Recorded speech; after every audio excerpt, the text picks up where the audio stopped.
Nima uchun o'zi ijtimoiy tarmoqlarga chiqishni boshladim? Mana Instagram yuritishni boshladim. Bunga turtki bo'lgan voqea bor. Bu ham o'sha biz boshidagi postlarimizda aytganmiz 19 yoshli qiz masalasida. 19 yoshli qizchani olib kelishdi.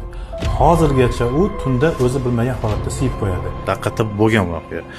Boshqa bitta больницаdan bemorni bizga jo'natishdi. Otasi olib keldi qizini. 19 yoshgacha siyadi. 5 yoshdan boshlab davolashni boshlagan. Mana deylik 14 yillik davolanish o'tgan o'sha, lekin qizda hali ham siyish bor. Biz TMS muolajasini boshladik. Birinchi kundan ko'z tegmasin rezultat bo'ldi. 10 kunda 19 yillik mana bu narsa to'xtadi. 10 kun ichida bir marta ham siymadi. O'shanda oxirida shu dadasini aytgan gapi bor menga, nimaga sizlar o'zinglarni bir tanitmaysizlar yoki xalq orasiga chiqmaysizlar shu narsani davolaymiz deb. Bu juda ham xalq orasida juda ham ko'p tarqalgan kasallik. Hech kim bilmaydi.